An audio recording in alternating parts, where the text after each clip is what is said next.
నమస్కారం MCN news కి స్వాగతం. ఈనాటి ముఖ్యాంశాలు.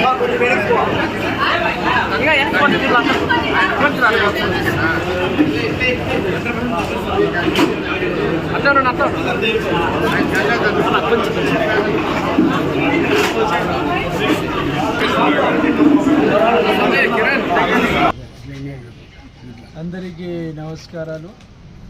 ఈరోజు రాష్ట్ర వ్యాప్తంగా ఎక్కడ చూస్తే కూడా కూటమి పాలనలో చంద్రన్న విజయాలు, సూపర్ 6 సూపర్ హిట్. ఎక్కడ చూస్తే ఇదే చర్చ. కొంతమంది ఇది వచ్చేసి ఒక బ్యాటల్ రోడ్ యాక్సిడెంట్ మన వీకోట మండలంలోని రామాపురం విలేజ్ సమీపంలో హంద్రీనివా కాలువ బ్రిడ్జి పైన express highway Bengaluru to Baireddipalli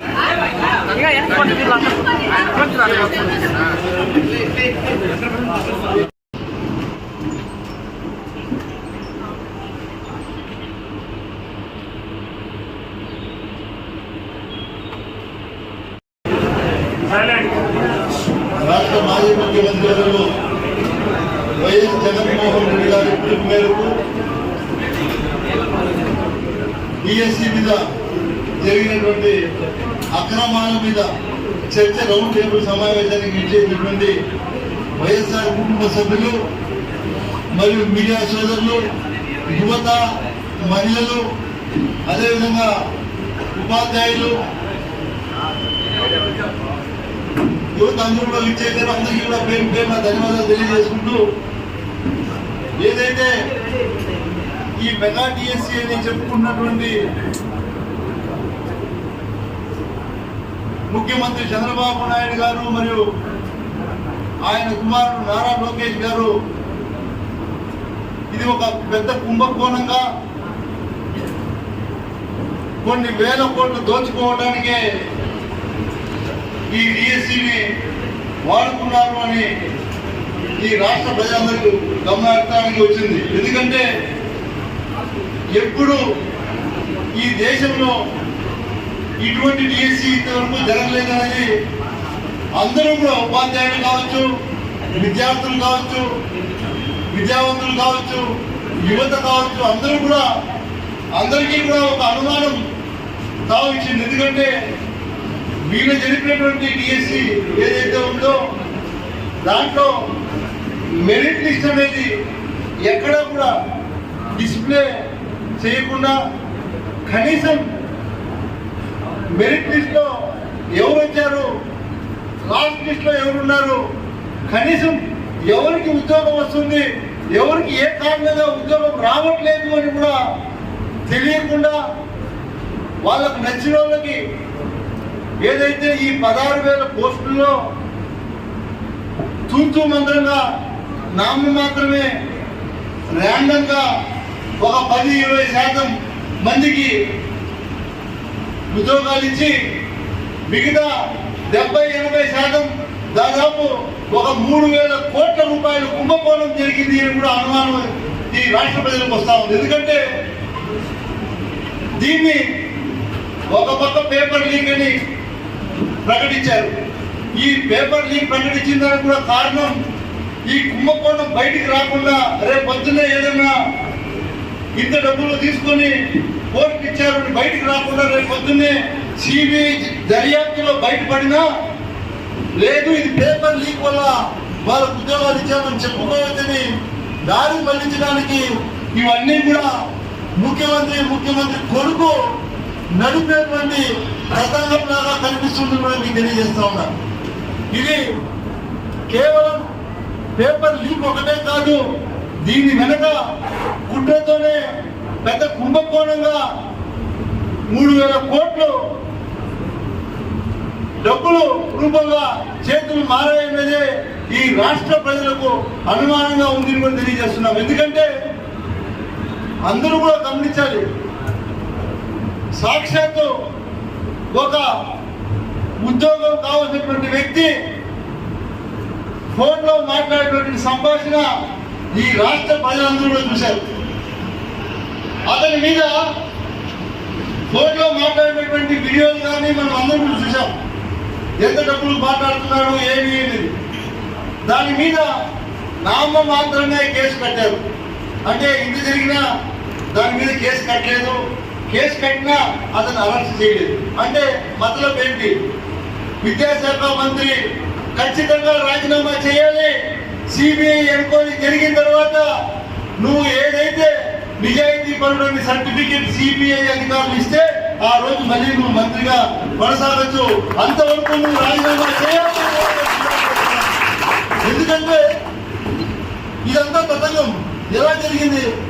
ఒక్క అధికారి ఎవరైనా సరే ఈ డిఎస్సి కార్యక్రమాలన్నీ కూడా ఏదైతే ఈ పేపర్ ప్రక్రియ ఇదంతా కూడా అధికారులు చేసినటువంటి ప్రక్రియని ఒక అవుట్ సోర్సింగ్ ఉద్యోగి నవీన్ అనే అతనికి అప్పచెప్పి ఇద్దరు చేసినటువంటి పనిని అతనికి ఒకరికి అప్పచెప్పి అతని ద్వారా పేపర్ లీక్ అయిందని తెలిసి అతనే ఫస్ట్ టైం వచ్చి దాన్ని మళ్ళీ మెరిట్ లిస్ట్ అతను వచ్చాడని చెప్పి అతను ఉద్యోగం ఇచ్చి తర్వాత ఈ ఆంధ్ర రాష్ట్ర ప్రజలకంతా కూడా ఈ నిజం తెలిసిపోయిందని చెప్పి ఆన్లైన్ లో నుంచి మళ్ళీ అతని పేరు తీసేయడం జరిగింది. ఇది వాస్తవమా కదా? కొంతమంది ఎల్లో మీడియా లబలబలబా నోరు కొట్టుకుంటాయి. ఇవన్నీ కళ్ళు దొబ్బినాయా ఈ ఎల్లో మీడియాకి ఎప్పుడు అడుగుతా ఉన్నా. ఏ ఒక్క ఎల్లో మీడియాలో అయినా డిఎస్సి అక్రమాల గురించి ఈ రోజు వరకు ఇవన్నీ వేశారా? వేయలేదు. ఎందుకంటే వీళ్ళు పూర్తిగా ఈ ఎల్లో మీడియా ఆ ఎల్లో బ్యాచ్ కి తొత్తుగా పనిచేస్తా ఉంది దానికి ఒక పెద్ద నిదర్శనం కూడా తెలియజేస్తా ఉన్నా. ఆ నవీన్ అనే అతను పేపర్ లీక్ చేశాడు, లేదా అతనే కాపీ చేసి ఫస్ట్ టైం వచ్చింది. కనీసం అతని మీద కేసు పెట్టారా? కేసు పెట్టి అరెస్ట్ చేసి ఎంక్వైరీ చేశారంటే ఇప్పటికి కూడా అది కూడా నామం మాత్రంగా కేసు పెట్టి అరెస్ట్ చేయకుండా అతను దర్జాగా బయట తిరుగుతున్నాడంటే ఈ రోజు ఏదైతే ప్రశ్నిస్తా అని చెప్పుకుంటున్నటువంటి పవన్ కళ్యాణ్ గారిని మేము ప్రశ్నిస్తున్నాం. ఈ రోజు వైఎస్ఆర్ కాంగ్రెస్ పార్టీ తరఫున మేము మీరు ప్రశ్నిస్తున్నాం. మాకు ఇంకా ఒక అనుమానం వస్తుంది, దీంట్లో మీకు కూడా ఏమైనా వాటా ఉందా అని. ఎందుకంటే ఎంతో మంది మీ నిజాయితీ పనులని మేము అనుకుంటా ఉన్నాం ఇప్పటికి కూడా. కాకపోతే మీరు దీన్ని ప్రశ్నించకపోగా మాకు అనుమానం కావాల్సిందని కూడా నేను తెలియజేస్తా ఉన్నా. మీరు దీన్ని ఇప్పటికైనా మేలుకొని ఈ డిఎస్సిలో ఏం అవకతవకలు జరిగాయి, మీరు కూటమి ప్రభుత్వంలో మీరు కూడా ఒక డిప్యూటీ ముఖ్యమంత్రిగా ఉన్నారు కాబట్టి మీరు చొరవ తీసుకుని ఎత్తేసారు. ఇండ్ల పక్కన మట్టి ఎత్తేస్తున్నారు, రాకపోకలు కూడా ఇబ్బంది కలిగిస్తున్నారు అని చెప్పి ఆమె రెవెన్యూ అధికారులకు చెప్తే రెవెన్యూ అధికారులు పట్టించుకోకపోతే ఆమె నేరుగా పోలీస్ స్టేషన్ పోయి రెవెన్యూ అధికారుల మీద కంప్లైంట్ ఇచ్చింది. అంటే అసలు ఈ వ్యవస్థ ఏం పని చేస్తామని చంద్రబాబు నాయుడు గారు అడుగుతామని గుర్తుపెట్టుకోండి. ఒకటి ఈ రాష్ట్ర ప్రజలు గమనించాల్సింది ఒకటే, మనం మంచి పరిపాలన అందించినటువంటి జగన్మోహన్ రెడ్డి గారిని కోల్పోయి ఈ 2 సంవత్సరాలు ప్రజలు పడుతున్నటువంటి అగచాట్లని స్వచ్ఛందంగా వాళ్ళే తెలుసుకున్నారు ఈ 2 సంవత్సరాలు. ఎందుకంటే జగన్మోహన్ రెడ్డి గారు అధికారంలో ఉన్నప్పుడు ప్రజలు ఎంత సంతోషంగా ఉన్నారు. ఆ రోజు 5 సంవత్సరాలు పరిపాలన చేస్తే అబ్బా కొడుకు సోకాల్ టీడీపీ నాయకులు అందరూ కూడా జగన్మోహన్ రెడ్డి గారు అప్పు చేసేసాడు, బీహార్ అయిపోతుంది ఆంధ్ర రాష్ట్రం ఉన్నారు. జగన్మోహన్ రెడ్డి గారు 5 సంవత్సరాలకు 3 లక్షల కోట్లు చేస్తే చంద్రబాబు నాయుడు కొడుకు మన పవన్ కళ్యాణ్ గారు కూటమి ప్రభుత్వంలో ఈ 2 సంవత్సరాలకే 3 లక్షల కోట్లు చేశారు అప్పు. అంటే ఈ ఎల్లో మీడియా కనిపించట్లేదా అని అడుగుతా ఉన్నా. ఎల్లో మీడియాను కూడా సభ ద్వారా ఎందుకు మీరు ప్రజలకు ఇవన్నీ కూడా వాస్తవాలు తెలియపరచట్లేదు? కొంతమంది అయితే మీడియా సోదరులు మరీ మోసంగా తయారయ్యారు.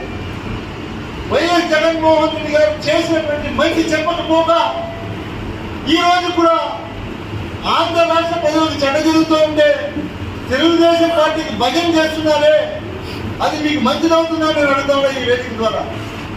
ఎందుకంటే ఆయన 5 సంవత్సరాల పరిపాలనలో ప్రతి ఇంటికి ఇచ్చినటువంటి మాట నెరవేర్చి 3 లక్షల కోట్లు అప్పు చేస్తే ఈ రోజు చంద్రబాబు నాయుడు గారి ఆధ్వర్యంలో 2 సంవత్సరాలకి 3 లక్షల కోట్లు అప్పు చేసి ఇచ్చినటువంటి మాట ఒకటి కూడా నెరవేర్చకపోగా అంతెందుకు కనీసం ఈ రాష్ట్రంలో తెలుగుదేశం ప్రభుత్వం వచ్చినప్పటి నుంచి, జగన్మోహన్ రెడ్డి గారు దిగిపోయినప్పటి నుంచి, చంద్రబాబు నాయుడు ప్రమాణ స్వీకారం చేసిన రోజు నుంచి ఈ రోజు వరకు ఎవరికైనా సరే కొత్తగా పెన్షన్ వచ్చిందా అని అడుగుతా ఉన్నా. ఈ రాష్ట్రంలో చెప్తాను, రాష్ట్రంలో ఎవరికైనా వచ్చిందా?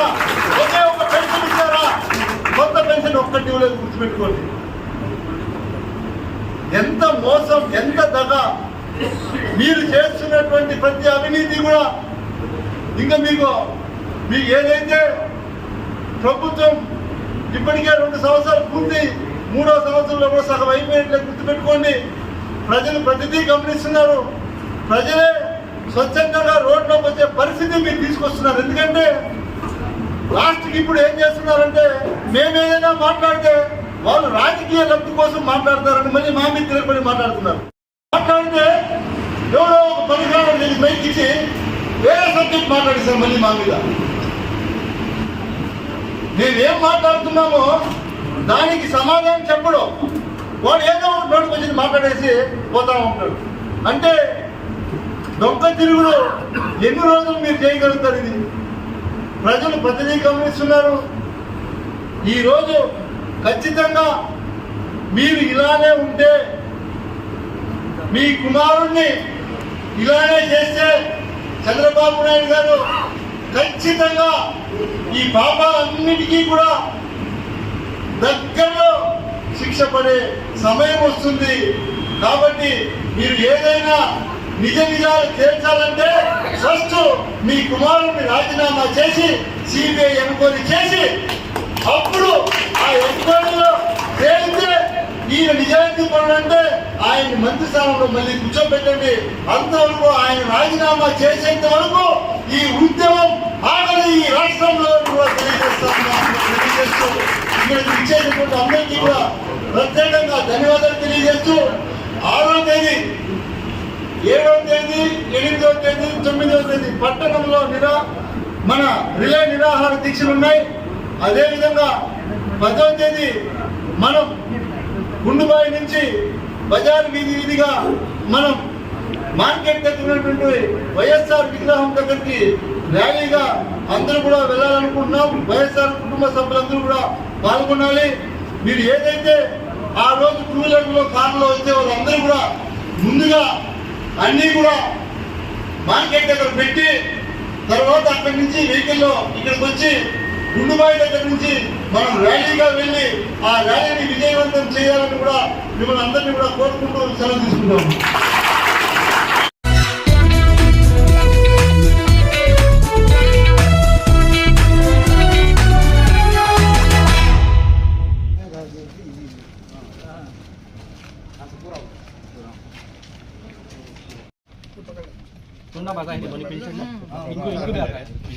పెన్షన్ ఆతాయినా ఎంత వస్తుందమ్మా దీనికి ముందు?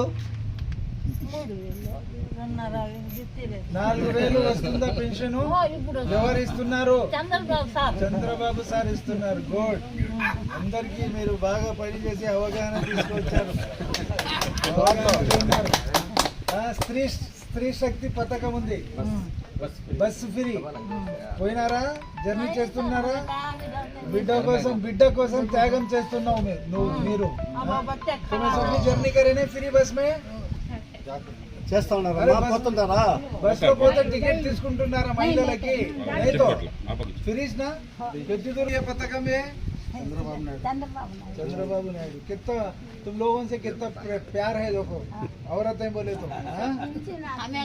अच्छा, घर में कितने बच्चे हैं कि उतने बच्चे हैं ना? कौन दिए? चंद्रबाबू। गए तो गवर्नमेंट में कितने है माँ? एक बच्चे पूछे। जगनमोहन रेड्डी गवर्नमेंट में पूरे बच्चे दे तो बोल के एक बच्चे को दिया। चंद्रबाबू साहब कितने बच्चे दिए? कितने बच्चे हैं कि उतने बच्चे दिए? ये नहीं खाता में पढ़ा नहीं। गुड, याद रख लो। कौन एमएलए साहब तुम्हारे? रेड्डी सारू तुम्हारे साथ पेंशन दिलाने में, हर चीज कराने में उन्होंने आगे है नहीं है? Thank you. जो भी आंध्रा से हज को जाते हैं उनको ₹1,00,000 सब्सिडी बाहर की कर दी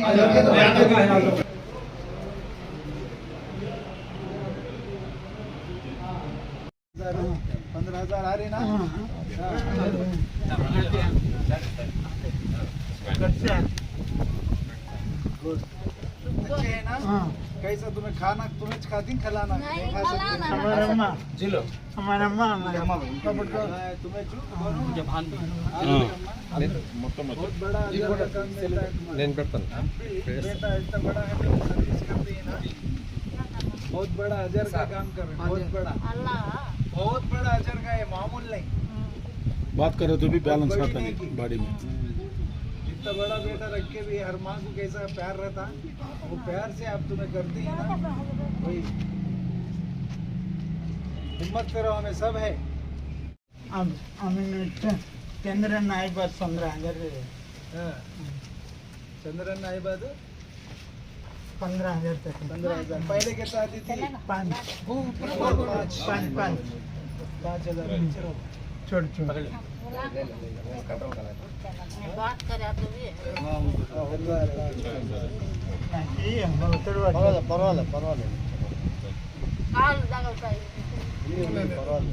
अन्ना मालूम कैसे क्या नाम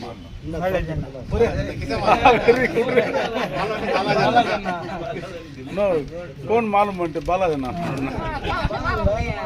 అర్థం చేసుకుంటున్నా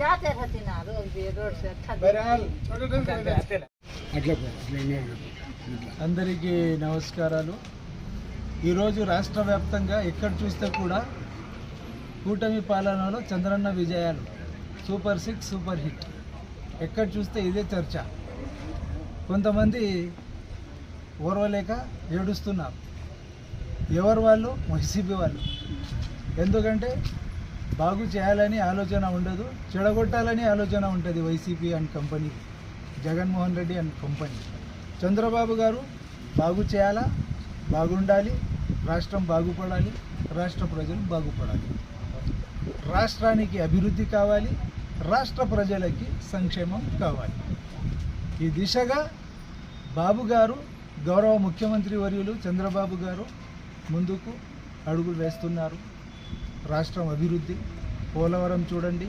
2027 నాటికి పూర్తి చేస్తామని భోగాపురంలో అనౌన్స్ చేశారు అమరావతి 2028కి పూర్తి చేస్తానని అనౌన్స్ చేశారు రాష్ట్రంలో ఎక్కడ వెళ్తే కూడా ఒక్క రోడ్డు కూడా మీకు దాదాపు గుంతలు ఉన్నది కనపడదు అదే జగన్ హయాంలో మోకాళ్ళలోతు గుంతలు బండ్లు స్కిడ్ అయ్యి కింద పడి యాక్సిడెంట్ అయ్యి పట్టించుకునే నాదుడు లేడు అప్పుడు ఇప్పుడు చూడండి రాష్ట్ర వ్యాప్తంగా ఎక్కడన్నా మీరు పర్యటించండి సేఫ్ సైడ్గా మీరు వెళ్తూ ఉంటారు రాష్ట్ర అభివృద్ధి రాష్ట్ర ప్రజల సంక్షేమం సూపర్ 6 మహిళలు ఎంత ఆనందంగా ఉన్నారు వాళ్ళు ఎక్కడ వెళ్తే కూడా టికెట్ లేదు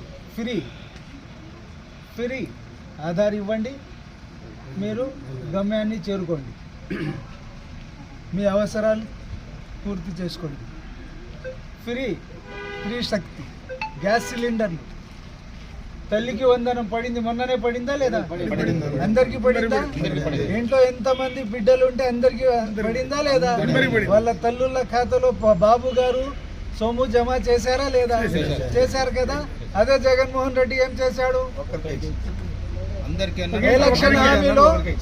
ఎలక్షన్ హామీలో ముసుగులో గుద్దులాట అమ్మబడి ఇస్తానని ఒక్కడికి పెట్టాడు అదే బాబు గారు 2024 ఎలక్షన్ క్యాంపెయిన్లో హామీ ఇచ్చారు మీలో మీ కుటుంబాల్లో ఎంతమంది పిల్లలుంటే బిడ్డలుంటే అందరికీ తల్లుల ఖాతాలో తల్లికి వందనం 15,000 రూపాయలు జమ చేస్తాను ఒక్కరుంటే ఇద్దరుంటే ముగ్గురుంటే నలుగురు 5గురు 6గురు 7గురు ఉంటే కూడా ఇస్తానని హామీ ఇచ్చాడు ఇచ్చిన తర్వాత తల్లుల ఖాతాలో జమ చేసాడా లేదా మాట మీద నిలబడినాడా లేదా వీళ్ళకేమి డిఎస్సి మెగా డిఎస్సి చేత అయిందా జగన్మోహన్ రెడ్డి చేత కానీ చేత కాక ఒక్క డిఎస్సి కూడా పెట్టలే మెగా డిఎస్సి పెడితే దాంట్లో కూడా కుట్రలు కుతంత్రాలు చేత కాదు, చేస్తే ఓర్చుకోలేదు, కడుపు మంట, బగ్గు అంటది గొట్ట. అందరు వస్తారు వైసీపీ నాయకులు గొట్టాల ముందర వచ్చి అబద్ధపు ప్రచారాలు. అవసరమా? మభ్యపెట్టి మళ్ళీ మోసం చేయడానికి మీరు ప్రయత్నిస్తున్నారు కదా. అప్రమత్తంగా ఉన్నారు రాష్ట్ర ప్రజలు. ఒక్కసారి మోసపోయారు, ఇంకా మోసపోరు. బాబు గారు కావాలి, మళ్ళీ మళ్ళీ బాబు గారి రావాలని నినాదంతో రాష్ట్ర వ్యాప్తంగా ప్రజలు ఉన్నారు. Thank you.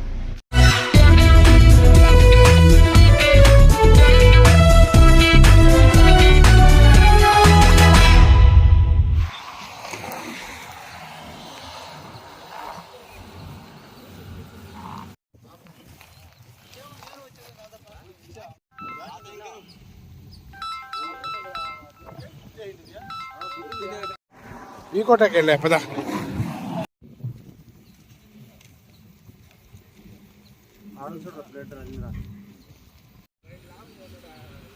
బండి ఏం కనిపించలేదు.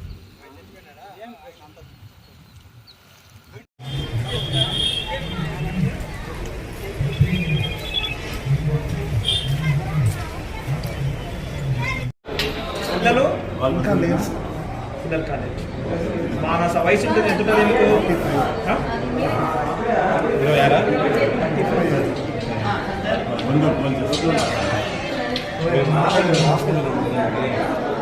ఇంకొక ఆమె ఉంది కదా, ఆమె పేరు గౌతమి. గౌతమి వయసు ఎంత ఉంటుందా మీకు? మీరు రఘునాథ్ రెడ్డి కదా? 30. మా భర్త పేరు ఏం చేస్తారు? గౌతమి సాఫ్ట్వేరా లేకపోతే బ్యాంక్ ఎంప్లాయా? Bank employee. మీరేం వెళ్తారు? ఇది వచ్చేసి ఒక క్యాటల్ రోడ్ యాక్సిడెంట్ మన వీకోటం మండలంలోని రామాపురం విలేజ్ సమీపంలో హంద్రీనివా కాలువ బ్రిడ్జి పైన express highway Bengaluru to Byreddipalli highway మీద Tiago car registration number KA01 MT 0223 వాహనంను అనిల్ కుమార్ రెడ్డి అనే అతను డ్రైవ్ చేస్తున్నాడు. అతని పక్కన వచ్చేసి పరందామరెడ్డి అనే అతను కూర్చున్నాడు. పరందామరెడ్డి, జ్ఞానేంద్ర అనే వాళ్ళు లిఫ్ట్ ఎక్కారు కారుకి పట్రహల్లి జంక్షన్లో. మానస అదేవిధంగా గౌతమి. మానస ఎవరైతే ఉన్నారో అనిల్ కుమార్ రెడ్డి వైఫ్, డ్రైవింగ్ చేసే అతను వైఫ్. మానస యొక్క సిస్టర్ గౌతమి, వీళ్ళిద్దరు వెనకాల కూర్చున్నారు. ఈ అనిల్ కుమార్ రెడ్డి చెప్పడం ఏంటంటే ఇంజురీ అయినాయి, హెడ్ ఇంజురీ, చెయ్యి ఫ్రాక్చర్ అయింది. వచ్చేటప్పుడు స్కిడ్ అయిపోయింది కారు, దానివల్ల 5 పల్టీలు కారు కొట్టడం జరిగింది. అక్కడికక్కడే స్పాట్లో గౌతమి అనే ఆమె హెడ్ ఇంజురీ చనిపోవడం జరిగింది. అదేవిధంగా మానస అనే ఆమె చావు బతుకుల్లో ఉంటే హాస్పిటల్ షిఫ్ట్ చేయగానే చనిపోవడం జరిగింది. డ్రైవింగ్ చేసే అతను మాత్రం చెయ్యి ఫ్రాక్చర్ అయ్యి రైట్ హ్యాండ్, హెడ్ ఇంజురీ అయ్యి హాస్పిటల్ షిఫ్ట్ చేసి ట్రీట్మెంట్ జరుగుతుంది. ఇంకా ఎవరైతే లిఫ్ట్ ఎక్కారో వాళ్ళిద్దరూ కూడా పరందామరెడ్డి, జ్ఞానేంద్ర, వాళ్ళిద్దరికి కూడా ఎటువంటి చిన్న ఇంజురీ లేదు, సేఫ్గా ఉన్నారు. ఇది వచ్చేసి కారు స్కిడ్ అవ్వడం వల్ల జరిగింది. వీళ్ళు ఎక్కడ వాస్తున్నారు? వీళ్ళు వచ్చేసి ఎవరైతే చనిపోయినారో వాళ్ళిద్దరూ కూడా చిన్న గొట్టిగల్లు మండలం, తిరుపతి జిల్లాకు చెందినటువంటి వాళ్ళు.